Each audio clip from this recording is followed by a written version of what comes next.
Hi everyone, welcome to CAAMFest Forward. I'm Sapna Sakya with CAAM. I'm the Talent Development and Special Projects Manager here. I'm really excited to have you here with us today.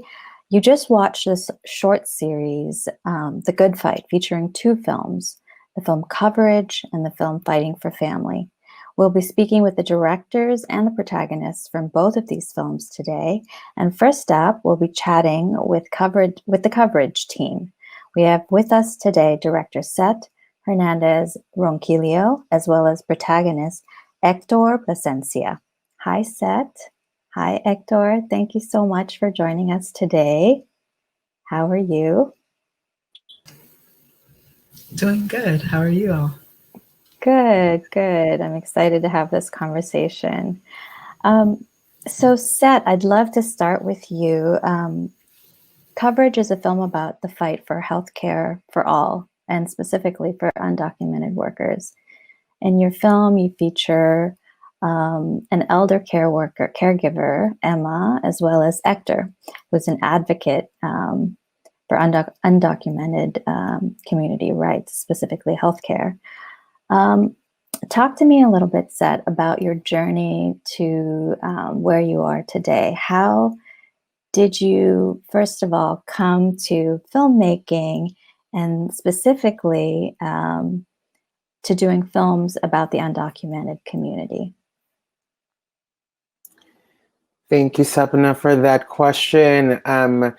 I first got involved in filmmaking, I guess, a couple years ago.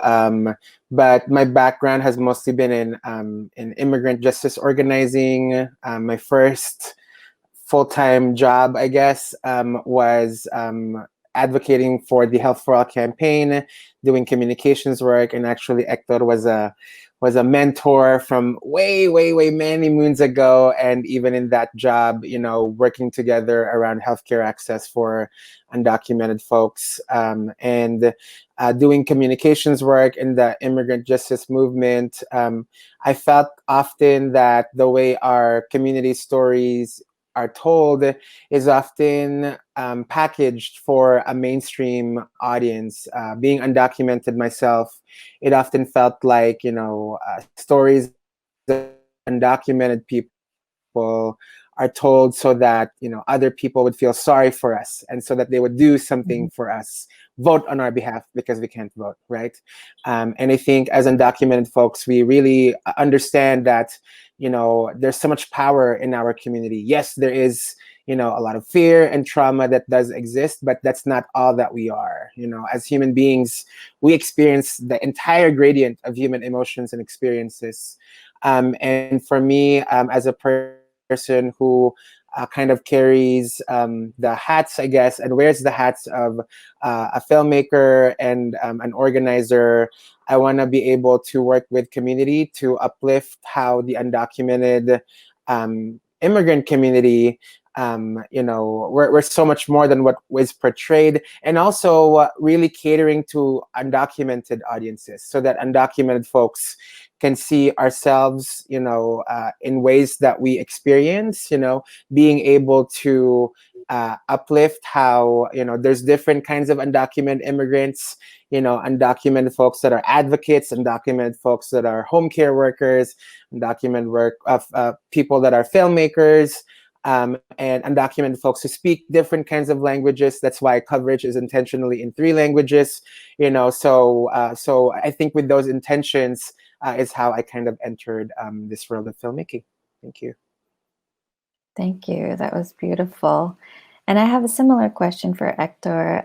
If you could talk about your journey as well, and how did you perhaps meet Set and become a part of this project, and how did you get involved in advocating and being open about your status as well? Thank you, Sapana.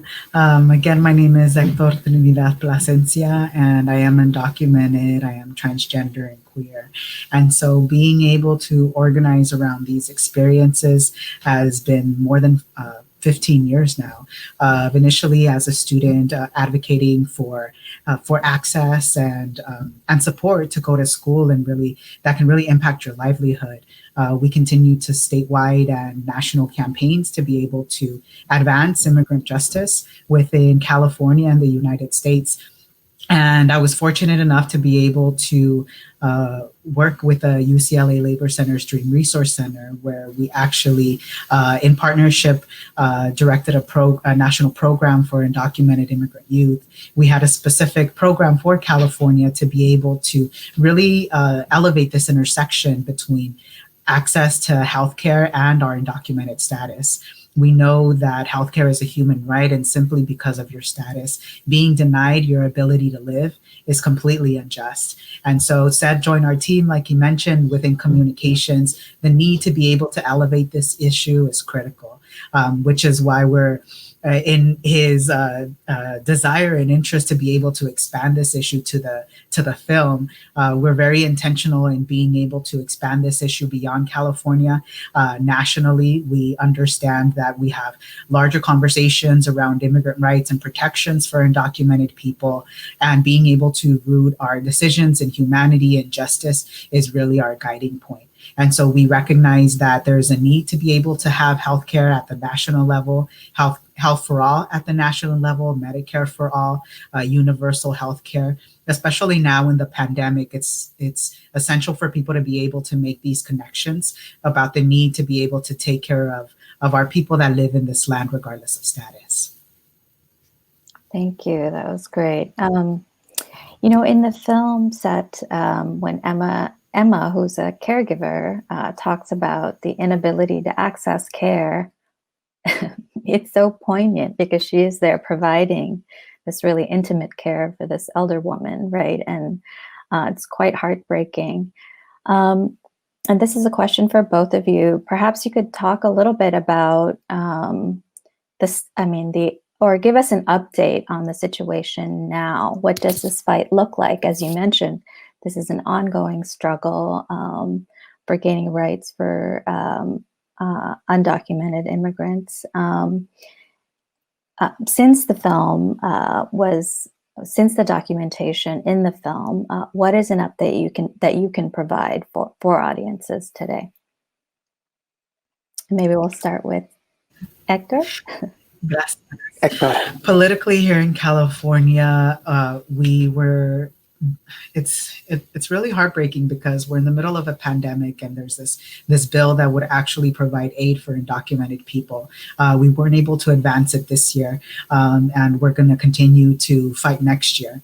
And so we are clear on our vision about where we need to get in terms of health for all in California, and we're not there yet.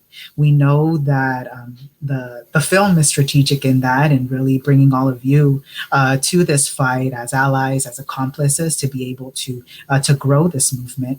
So we invite you to visit the webpage and see how you can get involved, as also follow California immigrant rights organizations to be able to be up to date, but also be a participatory agent in really creating this tangible change. Thank you, Hector. Seth, did you want to add to that? And then also, then I have a different question for you. Maybe you can talk about, your description in your bio says that you're an impact producer. How have you used this film? And you talked a little bit about, wanting to tell this story from the perspective of an undocumented immigrant and for that community specifically. Can you tell us what you mean by that? What does that look like, and what's been the response so far? Yeah, as an impact producer, the work that we do is really to bridge the world of cultural strategy and organizing and filmmaking together. And with coverage, we're using the film as a tool as a narrative tool to be able to uplift the ongoing conversation around immigrant justice and health justice. I think also within the film, I've spoken in a couple of festivals where they were like, we're programming your film for this set of films because it's about labor. They see the work of Hector as an advocate and Emma as a home care worker, and they see the lens of labor. But actually, the film is about healthcare, but also the film is about immigrant justice. It's about gender, and the very gendered nature of home care work, and how all of these kind of intersect through the stories of Hector and Emma. And as an impact producer, we really want to be able to leverage this film to uplift the issue around healthcare access. So in the last year, we've had screenings throughout California. And even within the pandemic, we were originally kind of worried, how are we going to share this film? There's no more screenings, there's no theaters, right? But in the same way that film festivals like CAAM has pivoted, we were also able to pivot a particular direction. And I guess the blessing in disguise that kind of happened is we were able to do a national virtual screening of coverage in April. We were able to partner with different national organizations and really bringing the film to to domestic workers. Partnering with the National Domestic Workers Alliance. We were able to bring Emma in conversation also with one of the leaders in New York from the National Domestic Workers Alliance, and really centering the leadership in this panel of an all undocumented team, of like storytellers, advocates, home care workers, you name it. Almost everyone was undocumented, so even in the way that we position ourselves in these conversations, right, often like you have a film about undocumented people, and then the people that are speaking on behalf of the film are not even undocumented, right? So how do we make sure that in every aspect of how the story is communicated, people that are most directly impacted are really at the center of it? And I think through the impact producing of the film, we want to be able to, like Hector said, bring the conversation around health for all beyond just California, but in the national level, especially during this time of a pandemic that does not discriminate, who it touches. So healthcare shouldn't also discriminate based on immigration status, much less age. Well said. Thank you so much for that, Seth. Unfortunately, we're out of time here, but thank you for joining us, Hector and Seth. We'll have you back at the end of the session. Take care. And next, I'd love to welcome the team from Fighting for Family. Please help me welcome Director Nguyen and protagonist Rex Nye. Hi, Lan. Hi, Rex. Thank you again for joining us. Hi, thanks so much for having us. Yeah, it's great to have you. Your film Fighting for Family follows Rex and her husband, Chu Chi, who was deported essentially to Vietnam. I wanted to ask you the same question I asked Seth earlier. How did you talk to us a little bit about your filmmaking journey, and specifically how you came to make this particular film about Chu and Rex and their family? Yeah, thank you so much for that question. I think that for me, filmmaking, and not necessarily filmmaking specifically, but for me, storytelling has been the way in which I really prioritize in terms of promoting social change. I believe that shifting narratives and speaking to people's hearts and emotions is the key to social change. There's a beautiful quote by Maya Angelou that goes something along the lines of, people will forget what you said, people will forget what you did, but people will never forget how you made them feel. And I believe that in order to really tackle these horrible issues that exist in our country, immigration, poverty, incarceration, war, that the key to doing that, all those statistics and studies are all very important and very much needed. I think that the key is to speak to people's hearts and get people and just share stories. So many people don't know what it's like to go through these issues, and giving them a lens to how it feels to be in these situations, I believe, is what leads to mobilizing people to demand change. And so that's what led me to storytelling and filmmaking. I in college, I studied journalism, and I was really into photography, and I really enjoyed making short videos. You know, I was always hesitant to call myself a filmmaker, but I really enjoyed using video as a medium. And when I started graduate school at UCLA in Asian American Studies, I took a class called Ethno-Communications, which basically encourages students to make documentary videos for the purpose of social change. And for me at the time, I was active in supporting Southeast Asian families who were facing deportation. So I did things like accompanying folks to ICE check-ins, creating petitions for people to get pardons, creating phone banking campaigns, supporting folks emotionally. And I was involved in all this organizing. And in my organizing work, I found it very heartbreaking when I would talk to other, specifically Vietnamese, and when I found that speaking to Vietnamese people, some of them were supportive of deportation, and that broke my heart. It made me feel really sad that these individuals didn't see what I saw. Right, I see family members who love each other being torn apart, and it's devastating.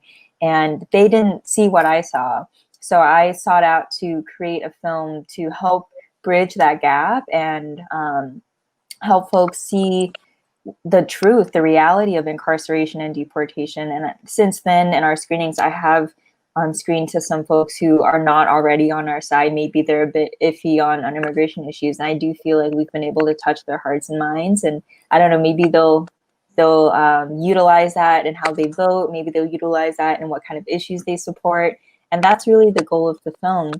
And how I found Rex and Chuchi was through Nguyen, the lawyer that you see in the film. He and I and many others are part of a national network of organizers fighting Southeast Asian deportation. And when I reached out to Nguyen, he introduced me to Chuchi, who was so very open and generous and brave with his story. And from Nguyen, I met Chuchi and Rex, and we've been, you know, family ever since. And I'm so grateful for Chuchi and Rex for being so generous and sharing their story. And I'm hopeful that through your generosity and sharing your story, that it's changing people's hearts and minds. Thank you for that, Lan. Rex, I wanted to hear your perspective a little bit. You know, how did you first meet Lan, and what has it been like for you and for Chu to be a part of this film and to have your story out there in the community? Yes, thank you.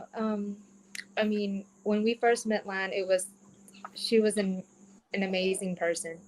I mean, she wasn't like, you know, let's just get this story done and, you know, do this and do this. It was more like whenever I felt comfortable, that's when we would start everything. And she would ask me if I was comfortable with many things. I mean, at first it was because, you know, I don't really get out there, you know, like, and put myself out there towards media and stuff. But I wanted, you know, with this happening, with all immigration and everything, I felt like the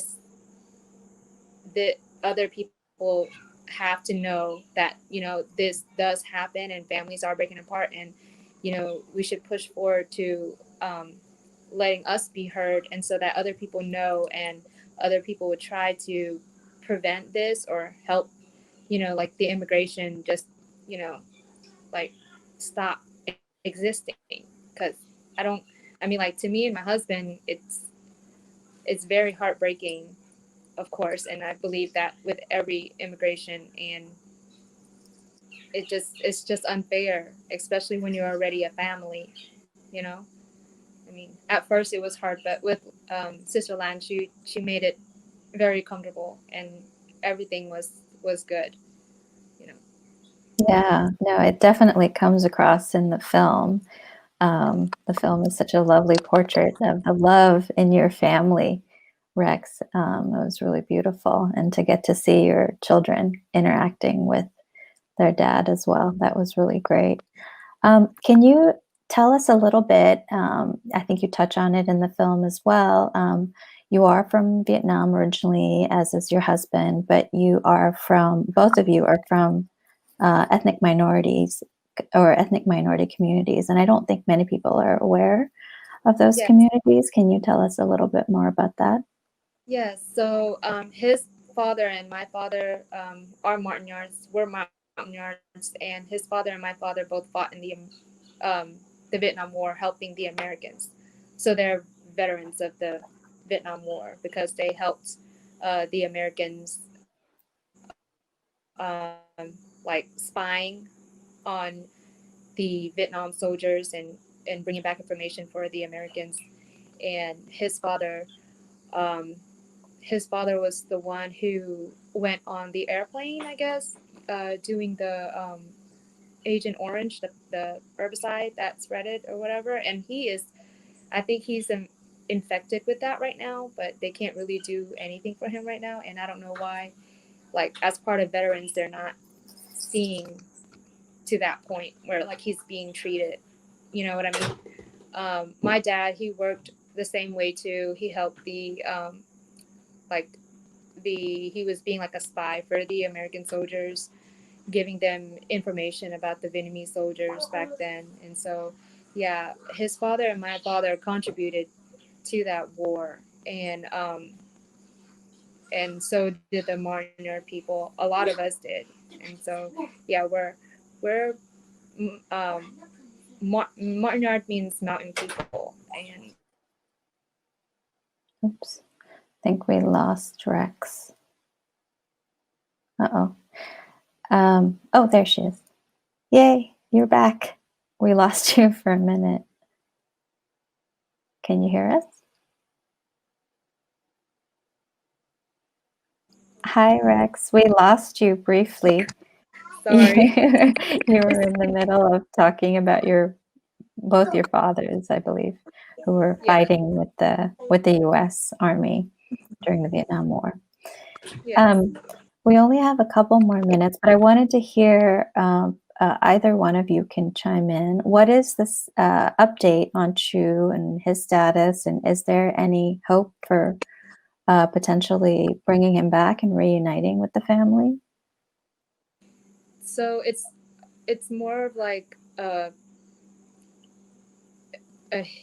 hit or miss, I guess you would say, because he's the lawyer that is hired for the criminal part. He's supposed to be meeting up with the DA to present the Chuchi's information. However, he has never gotten back to me and said anything about if he had already done so. So me and Brother Thin, we're still waiting for that information. Obviously, because he said uh, the criminal lawyer is saying that because of the COVID, it's taken a while for him to meet up with the DA. So that we are waiting on. And if the DA can reopen his case, then we have a shot. That's great to hear. I hope you hear good news very soon. Just to wrap up, Lan and Rex, maybe you can tell us a little bit about where we can see your film next, or what the future plans are for the project, or how folks in the audience can potentially help Chu and the cause. Yeah, please go to our website, fightingforfamilyfilm.com. And on the website, there's a link to Chu and Rex's GoFundMe where you can donate to support the family. And the film will be publicly launched on January. So in January 2021, the film will be publicly available for everyone to see. And we do plan on making it available for community groups and classrooms. We just want folks to see it and spread awareness. Thank you. That was great. Thank you so much for giving your time today. Thank you, Rex. Thank you, Lan. Thank you for having us. Yeah, it was great to talk to you both. And now I'd like to invite back Seth and Hector from coverage. And now I get to officially thank you all. Thank you so much again, Lan and Rex from Fighting for Family, Seth and Hector from coverage, two amazing films. Thank you so much for your work, and thank you for being part of CAAMFest. Thank you for having us. Thank you, everyone. Enjoy the day. You too. Thank you all for joining in. Please continue to catch other screenings at CAAMFest Forward. And if you're interested, we'll have Lan back on a panel during the CAAM Symposium, which is happening on October 15th. So please check that out. And if you feel so inclined, Also, there's a possibility of becoming a CAM member and a donor. Please check out our website at cammedia.org. Thank you so much for tuning in. Take care.